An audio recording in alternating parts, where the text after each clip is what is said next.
Like always, appreciate you guys coming out, cover Penn State football. Appreciate it, really do. Obviously, we got homecoming this weekend, which is always a cool deal. I think it's 103rd.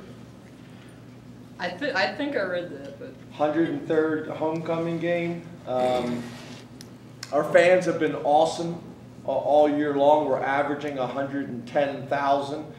Let's do that again this week. Let's pack this place. Have it rocking. Use your tickets. If you're not going to use your tickets, find somebody to use your tickets. And let's have this place rocking again. I did want to give one of our guys some love because I don't think he's getting enough attention for how well he is playing. It really started in training camp and has continued, and that is Johnny Dixon. I think Johnny is playing really good football. I think we have two corners, and we have more than that, but two corners, and specifically Johnny and Kalen, that are tough guys and that are physical at that position, which is less common now than it used to be. And they do a really good job in a lot of different ways, not just defending the pass. Johnny's a great blitzer, and then also supporting the run. So I wanted to give him some love because it's deserved. From a UMass perspective, Don Brown, the head coach, I go way back with Don. Don was the defensive coordinator at Maryland when I was the offensive coordinator. So we got history, obviously been at Michigan and a ton of other places as well. Well-respected head coach as well as defensive coordinator. When you talk about kind of getting into some of the specifics, their offensive coordinator we've been impressed with, Steve Kasula, I think is how you say his name. Steve's doing a really nice job for them. We've been impressed with them on offense. They're an 11 personnel, no huddle, spread, heavy RPO team. Maybe the most explosive team we've played this year. If you look at them statistically, they're number 2 in major college football of plays of 50 yards or more. They're ranked number 2 in the country. Plays of 10 yards or more, they're ranked 9th in the country. So this is an explosive team. We feel like they're skill players. I think they got 43 transfers, if I'm correct there. We think their skill players on offense would start for a lot of people. Wide receiver Anthony Simpson is an Arizona transfer. We've been impressed with him, 17 yards per reception. Running back number 15, Lynch Adams, is a Rutgers transfer. He's averaging over 5 yards per carry.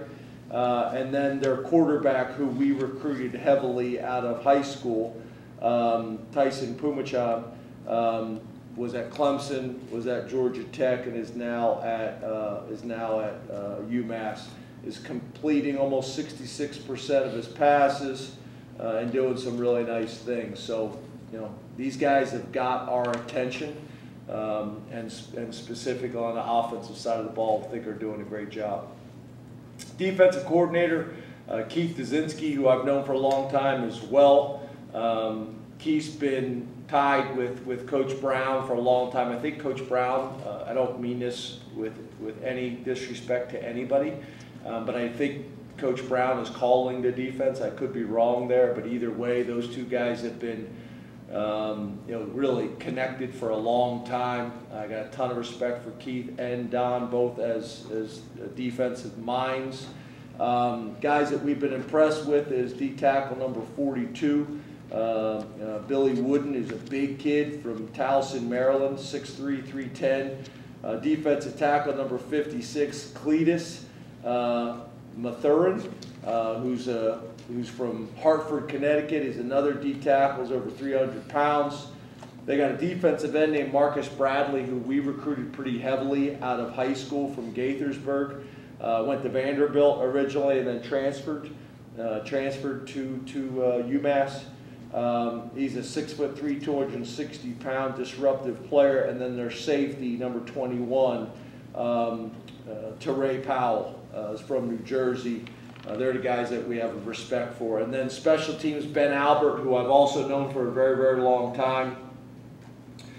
Ben is their special teams coordinator, is also defensive line guy, strong defensive line background. Was at Boston College for a long time, Duke for a long time, been in the NFL. We've been impressed with their number one, their punt returner, Isaac Ross. He's another transfer, but also doing some really good things in the return game. No real changes from a depth chart perspective that we need to discuss. And I'll open up to questions. All right, let's go to Rich Scarcella with the Reading Eagle, and then Mike Gross, you're on deck. Good afternoon, James. How are you? Good, Rich. How are you, man? I'm well, thanks. James, what did you want to get accomplished during the bye week? And I was wondering, how have you changed, the way you've handled bye weeks changed over the years, or has it changed? Well, I think a couple things. Bye week, probably number one is self-scout, kind of looking at yourself, what you're doing well, what you need to do better, what your strengths are, what your weaknesses are. But then we also did it across the ball. We had the defense evaluate the offense evaluate the defense, and then all of us really on special teams. So that was valuable.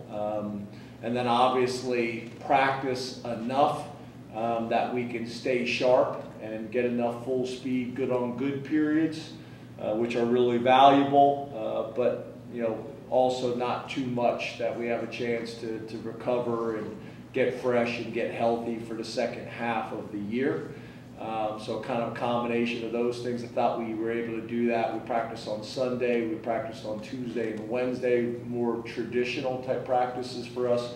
And then Thursday was a coordinator and GA practice, which was more of a jog through. And then obviously a ton of recruiting. I think I started in Connecticut, then went to North Carolina, then went to Florida, then went to New Jersey, then went to Massachusetts, if I'm remembering that correctly. Got a ton of work there done, got a ton of work in recruiting done. So that was valuable, and so did the rest of the staff. And then obviously back in for, I wouldn't necessarily call it a traditional Sunday practice, because we didn't have the previous film to review, so we were able to kind of get ahead. And then obviously with our staff changes over the last couple of years, we have personnel that are able to do other projects for us as well, which is also valuable. So there's strength in those numbers, and not just numbers, but guys that have tremendous experience and tremendous resumes that are able to get some projects done for us. So I think we got a lot done. Really the differences, probably from my time at Vanderbilt and then my time when I first got to Penn State, is just how the staffs have changed. We have more staff, as well as we have the staff that we do have, I would say is more experienced across the board. We've always had some experienced guys. We've been fortunate, guys like Jim Haslett and things like that. So we've had some good experience, but I just think we have more guys with experience that really can give us some good information and get some work done on their own. So it was valuable, and the players were able to get some time off, and a lot of them were able to get home and see family and go to high school football games and enjoy themselves. So productive, but now we got to get back to work. Let's go to Mike Gross, and then Donnie Collins, you're on deck. Good afternoon, James. How are you? Good, Mike. How are you? I'm good, thanks. You kind of anticipated with your comments on Johnny part of my question, but could you talk a little bit about how having two corners, and I know you have more than two, but let's just say have corners that you can trust to sort of handle their business, how that sort of has a snowball effect in terms of what Manny can do defensively and just the overall defense? Yeah, I think if you look at college football and really the NFL, I think it starts at corner and defensive line. Those two positions are critical to how you want to play defense and really what you're able to do defensively. A lot of those things are predicated on those two positions. So having two corners where I think they are unusual is they check a lot of boxes. You know, a lot of times you'll have guys that are really good in coverage, but maybe they don't want to tackle, or you know, maybe they're you know, really good in coverage, but they're not great blitzers. You know, these guys do a lot of things, and then not only that, they're big guys. You know, they're guys that can mix it up in there and defeat stalk blocks. Whether it's Kalen, how quickly he triggers on perimeter players, or whether it's Johnny being able to defeat guys with his hands and techniques and fundamentals. And then their ability to make plays on the ball and be able to run with people. So, yeah, those guys have been, I think, a big part of our defensive success. Obviously, Terry Smith's done a great job. We've talked about him. And then I think the combination of them covering to allow us to get home in some of our sacks, because the quarterback's got to hold on to the ball by taking away, you know, maybe his first option. That helps our defensive line, and then vice versa. You know, the better we rush the passer, the less time that we have to be in man-to-man coverage when we decide to play man-to-man. So I think it really starts with those two positions, but you know, specifically the two corners that you mentioned. Let's go to Donnie Collins and then Johnny McGonigal. You're on deck. How are you doing, James? How are we doing? Good. You've always spoken well of your relationship with Don Brown, and I'm wondering how he kind of affected you as a coach, as an offensive coordinator back then. You were a younger coach at that point. Did you do a lot of the stuff you talk about today with the scouting the defense and scouting the offense back and forth? And what did he kind of teach you about that kind of element of coaching? Yeah, you know, it's funny because I think it's both, right? You know, I think for all of us, whether it's coaching or any other profession, you know, you learn from a lot of the good experiences you've had, and you also learn from things that you would do differently. And Don did a really good job of getting the defense to understand his system, to buy into his system, and play extremely hard. The other thing that I learned on the other end of the spectrum, and I mean this in terms of as a head coach, is Don has always run an unorthodox system. And as a head coach, I got a very structured way of the way we install and the way we teach. And a lot of that comes from Don, to be honest with you.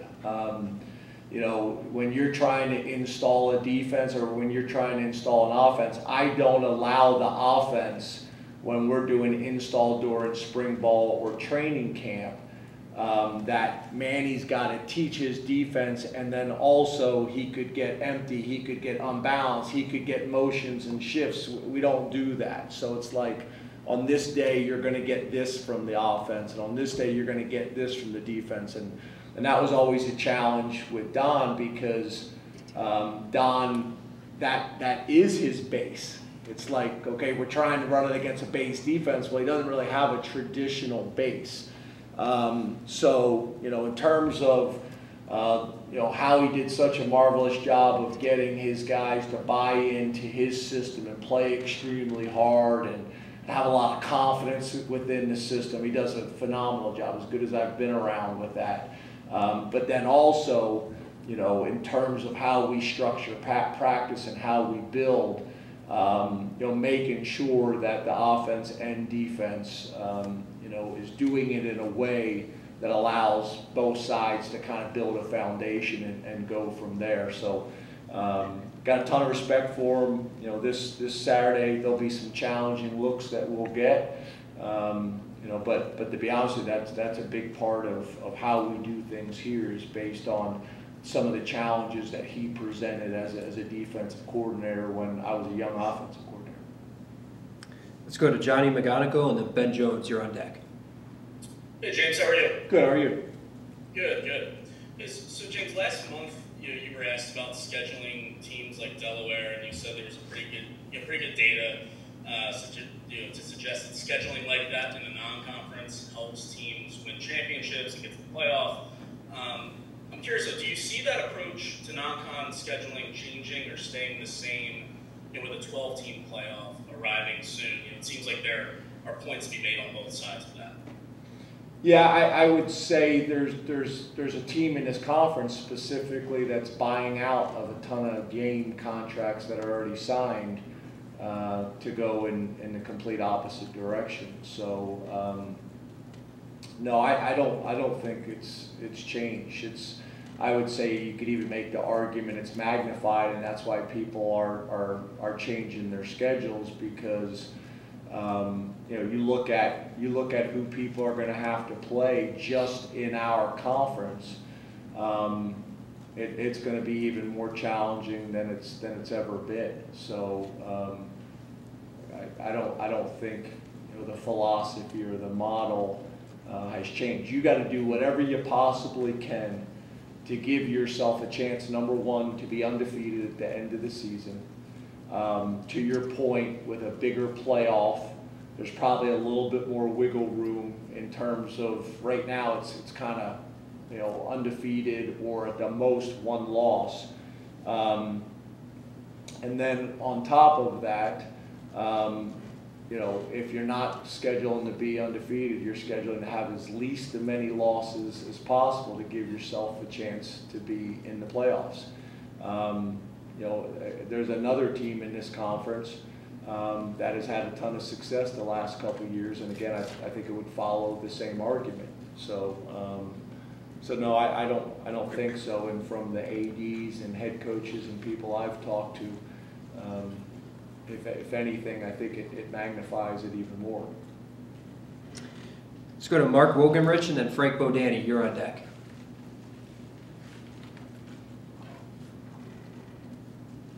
Hello? Mark?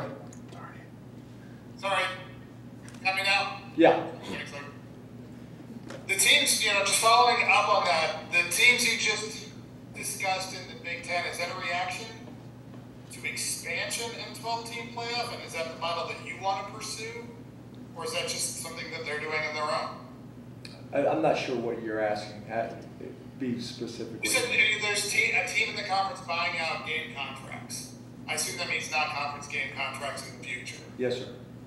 Is that a model that you would follow, or are you not working that way?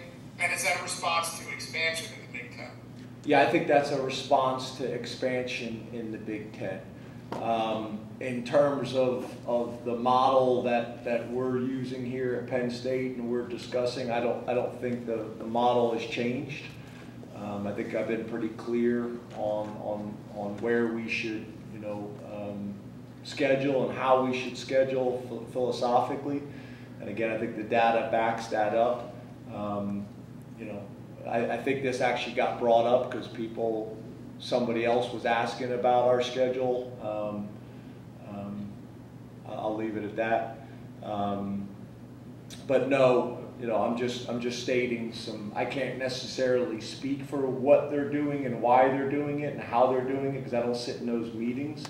But if I had to guess, I would say, yeah, it's probably, I don't know if I describe it as a reaction, but a strategy. Let's go to Frank Bodani and then Corey Geiger. You're on deck. Hey, good afternoon, James. Good. How are you? We're good, thanks. Drew Aller has not turned the ball over yet in not just this season, but his career at Penn State. Can you speak specifically to his decision-making, his ability to protect the football? Is he further along in some of those areas than you could have imagined with his experience? Yeah, I don't want to talk about it a whole lot, to be honest with you. But yeah, he's doing a really good job from a decision-making perspective. I think from an accuracy perspective, with an understanding of the offense. One of the things I thought was most exciting, in the last game was Mike's ability to call shots down the field, and if the underneath coverage sinks, taking checkdowns. That's extremely valuable as a play caller when you have a quarterback that will allow you to call shots, not force the ball down the field, and take the back as a check down, and still, I think, in some of those create explosive plays. So I think all those things kind of factor into it. I think the biggest thing is kind of like what we've talked about before, is his poise. A lot of times, you know, turnovers go hand in hand with guys that are panicking in the pocket or in decision making that force you into a bad decision. One of the things I think we're doing a better job, not only in games but also in practice, is throwing the ball away. Like, you can't sit here and say we're going to throw the ball away in games and never do it in practice. You gotta throw the ball away in practice, and sometimes that's the best decision that you can make. I think he's also shown the ability that when he does get pressure, that he knows where the outlets are, where the running backs are, where the tight ends are, and so as soon as he makes a sudden movement to avoid pressure, he's trying to get it to the back, and I think that's really valuable as well. So all things that we take a lot of pride in and that we're building on, but I also think that goes with the offensive line and protecting him and his blind side. That's the running backs in protection. You know, that's the fundamentals of 2 hands on the ball in the pocket. It's all those things. Last question from Zoom, Corey Geiger. Hey, good afternoon, James. Hey, Corey. A follow-up to what you were just asked there about Drew. Is there a balance, though, between, hey, we need you to throw the ball deep, no matter, just take a shot. Don't overthink it. Take a shot. We need to see it. We're going to call it. And we need you to get some confidence in doing this, as opposed to even giving a young quarterback a chance and saying, hey, just check it down if it's not there. I don't really understand what you're saying, because we would never, like my skin is curling when you say just drop back and chuck it deep no matter what. Like that is like, I don't even know what you're saying. It's like you're speaking like from Mars. Just send a guy on a post pattern, take the shot, throw it. No matter what.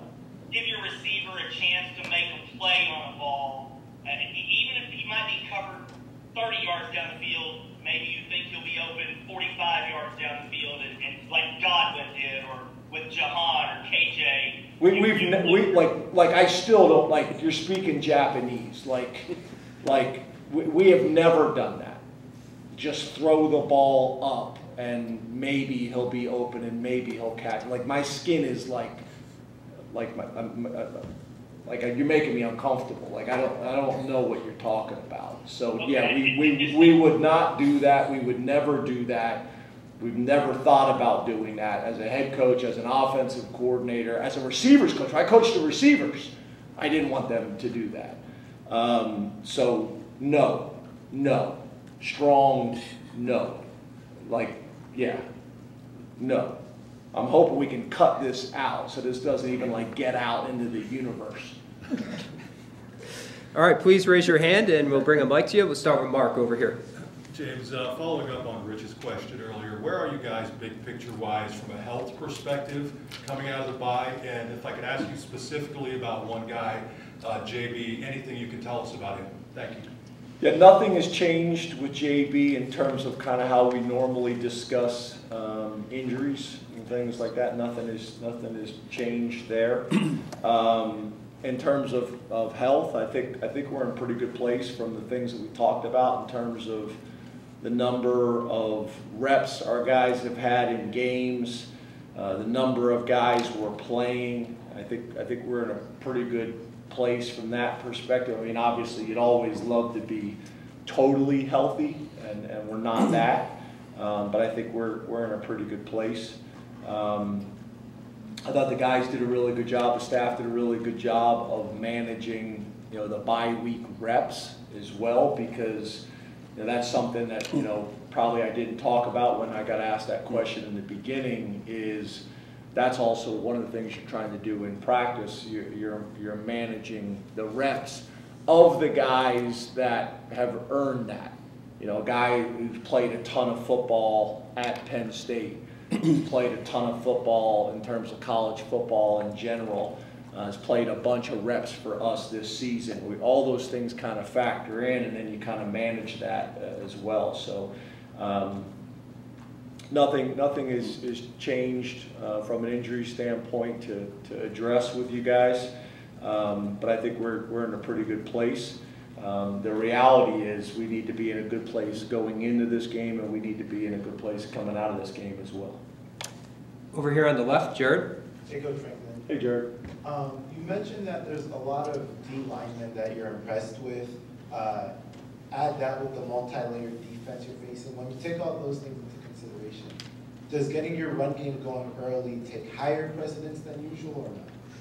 Yeah, I wouldn't say I wouldn't say either. I mean, as you guys know, we want to have the ability to run or pass in any game and in any given situation. That's kind of how we view balance.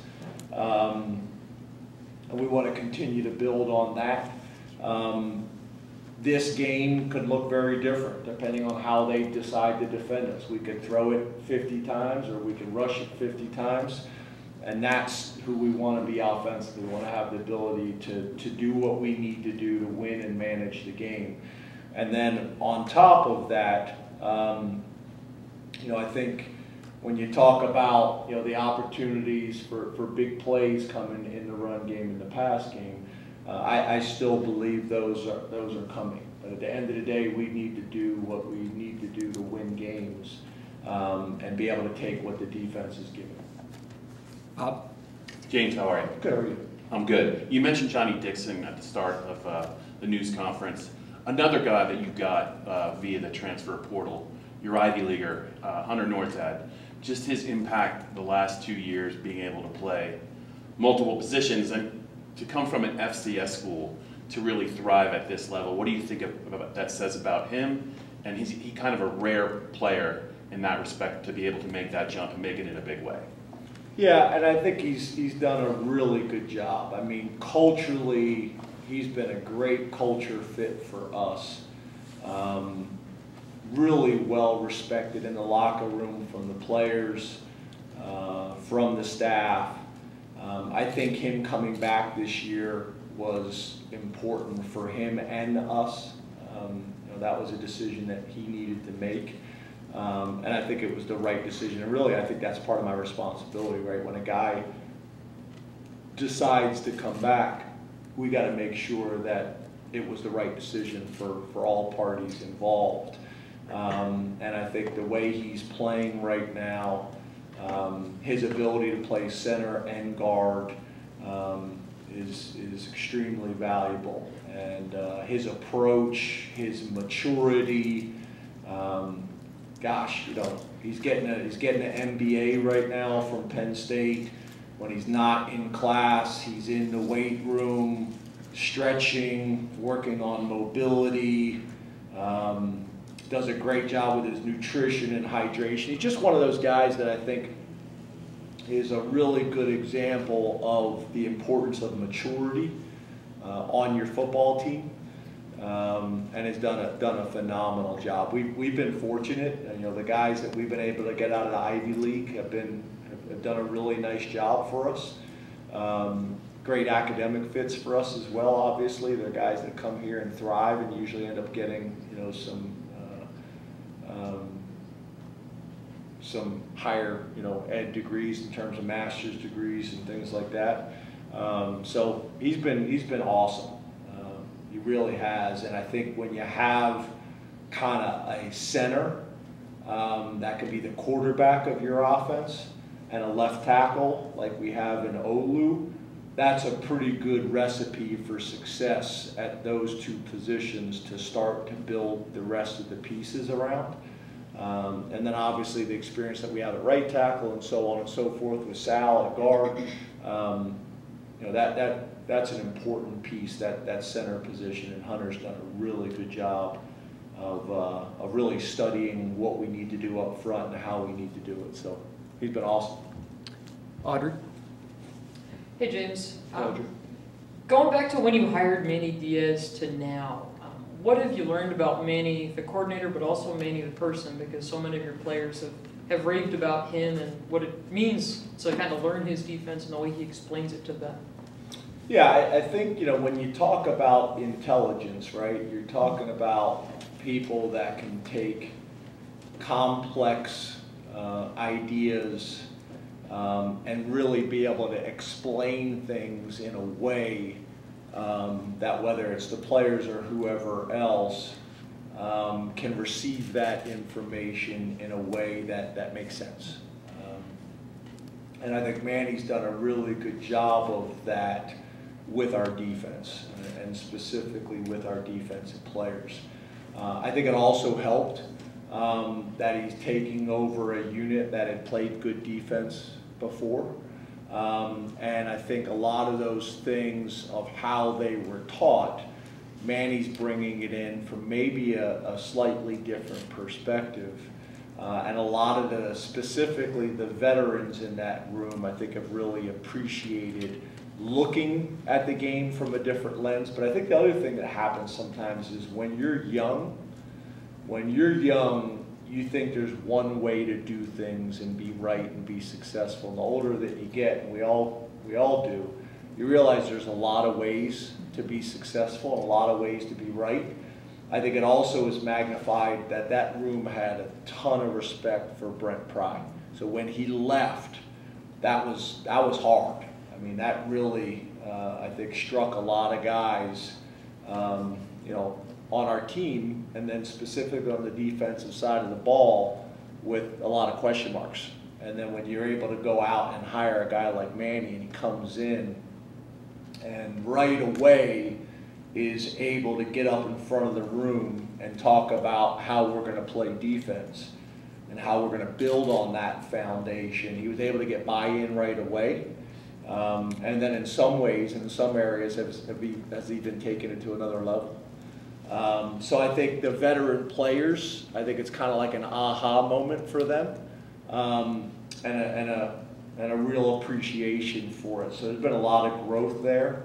And I think we're playing, obviously, with a lot of confidence, and that stems back to Manny and the whole defensive staff. It also stems back to some of the conversations that we just had earlier about our corners and what our corners allow us to do defensively. So, in some ways, I think about some of the turnover we've had on the staff, not just at the coordinator positions, with some guys that have been with me for a long time and were established guys around here.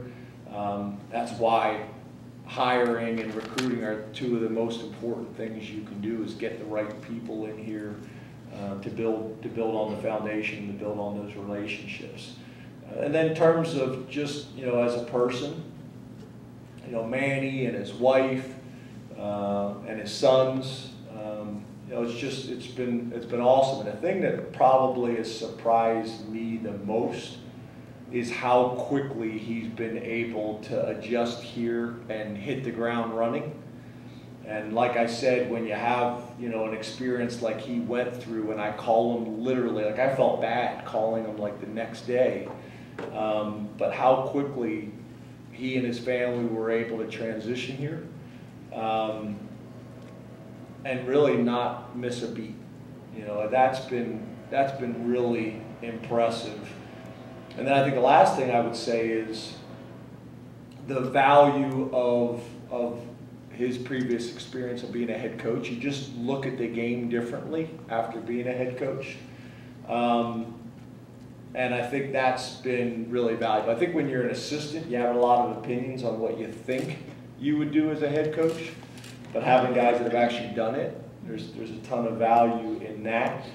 But he's also come back and just been one of the guys, and I think that defensive staff has got really good chemistry, and the players kind of see that and feel that as well. In the back, Andrew. Hey, Coach, back here. Andrew. Last year, I don't remember if it was after Ohio State or Michigan, you had talked about the defensive line playing small. You had challenged those guys, something about them wanting to be playing, I forget who, Aaron Don, I think is who you compared them to. when you self-scout now over the last 2 weeks, week or so, do you feel better about where the interior defensive line is now as to opposed a year ago, specifically size-wise? Yeah, very much so. Very much so. I think we are bigger across the board. Defensive end, we're bigger. Defensive tackle, we're bigger. We're bigger across the board. And part of that is just kind of the natural maturation process that happens for these guys. That's part of it. But I also think they've done a good job of emphasizing it and putting the right weight on, because we're not a weight for weight's sake type of program. Like, we want our guys to be lean and athletic, but more importantly, they're playing in a way that they're so disruptive. We're more consistently gap sound. We're more consistently disruptive. I know Manny and Dion have been very pleased. As we sit in there, I watch the game typically on the ride home on the plane, and then I watch it typically in the morning, and then I watch it with the defense. And just hearing them talk about the defense and how we're playing, guys doing their job on a consistent basis. So we are bigger on the defensive line, which I think has been helpful, because it is one of your tools, right? Strength is a tool, speed is a tool, intelligence is a tool, quickness is a tool, size, these are all tools, and you want to make sure that you have as many of these tools on your tool belt as possible. But they're also playing bigger in terms of being disruptive and being gap sound and doing their jobs on a consistent basis. And the thing that we spent a lot of time talking about, a lot of times, okay, you didn't make the play, but you caused the play, you created the play, you created an opportunity for somebody else for a tackle for loss by doing your job. You created an opportunity for a sack for somebody else by doing your job. So we spent a lot of time talking about that as well. I think that's been one of the things that's been really cool, is to see the guys embracing their roles and understanding if they just do their jobs on a consistent basis, the plays will naturally just find them. They'll come to them, rather than feeling like you have to make a play. That's typically when problems happen. On the right, Tyler. Hey James, how you doing? Hey Tyler. Going to Ryne Fisher, he's obviously been a consistent member of this defense all season. Can you peel back the curtain a little bit for us in terms of what his path has looked like to this point? We didn't see much of him on the field at all last year. He was a linebacker when he first got to campus. Just curious from your perspective, how he's gotten to where he is impacting games now. Aliquippa's finest. Right. Yeah, I'm a big Ryne Fisher, fan. As you mentioned, we recruit him. He's a linebacker and tight end. Shows up here. We always kind of thought he had a chance to grow into a defensive end. Already had the size, super long arms. Made that change, kind of with his blessing and support, and really started to do some great things. Then gets an injury, a fairly significant injury, misses some time for that. And just kind of continues to chip away at it and continues to get better and better and better, both physically and mentally, in terms of understanding how to play D-line. It was new to him, understanding the scheme, and he's one of those guys, to me, that's a really good example for a lot of guys in the locker room. He's one of those guys that's just getting like 1% better, 1% better, 1% better, and it maybe doesn't jump out at you dramatically, but he just continues to get better, and now he's making plays for us and doing his job. I think he's got a really bright future here at Penn State, and then after that, to me, is what everybody's looking for, a defensive end. He's got the ability to be disruptive. He's got the size. He's got the length, he's got the athleticism. He's had a smile on his face really since he's got here. He's had some personal adversity and challenges and setbacks, probably more so than most. And just continues to find ways to be successful. So I'm really proud of him. I'm really proud of him, and I think you'll see him continue to have a good year this year, and I think that's going to springboard him into really good things in his future. Time for two more. In the back, T. Frank. Hey James, how you doing today? Hey T. Frank, good, man. You? Good. I want to ask you about balance again. You talked about what you think balance is earlier in this conversation. How many teams, just to put it in context of what you're pursuing, how many teams that you coached that have true balance, or how many have you seen that have that level of balance that maybe you're pursuing this year? Yeah, I think in terms of being able to run and pass, we have as good a balance as I think we've had, and maybe that I've been around. Are there some areas of balance that we're probably still searching for? Yes. But I think our ability to run or pass the ball is problematic. I do believe that. You look at it in short yardage. It shows up in short yardage. Right now we're able to throw in short yardage situations. We're able to run in short yardage situations. That makes you difficult to defend. People have to respect our running in short yardage situation. Our ability to dictate a game in terms of how we run the ball against some really good defenses, and not get away from it and stay with it, I think has been really good. And then our ability to throw for a high percentage and protect the football has also been good. So I think we're in a good place. I think there's still room for growth there. In terms of the total package and where we can go offensively. But again, to your point, just the balance that we're able to exhibit on first and second down and even third down makes you challenging to defend. And I also think it complements defensively when you talk about time of possession, them creating turnovers, 3 and outs, and then our offense controlling the ball and controlling the clock. Sometimes you're left with very little opportunities if you're on the opposing sideline, and that's frustrating, especially when you have a lead. Last question, John. Hey James, how are you? Good. How are you? Doing good. Where would you say that the receivers and Drew's trust is at between each other at this point, and do you think that's important in taking the next step as an offense? Was that something that you emphasized during the bye week?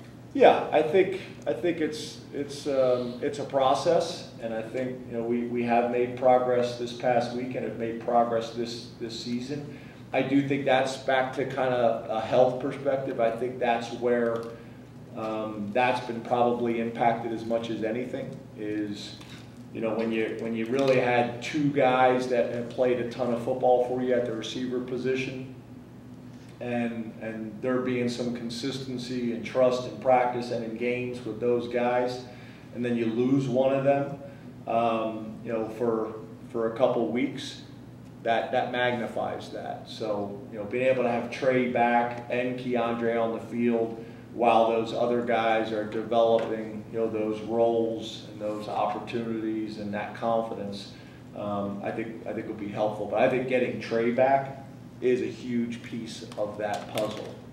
I think it helps Keandre. I think it helps Drew. I think it helps our team. I think it helps our offense. I think it helps Coach Yursich in calling the game.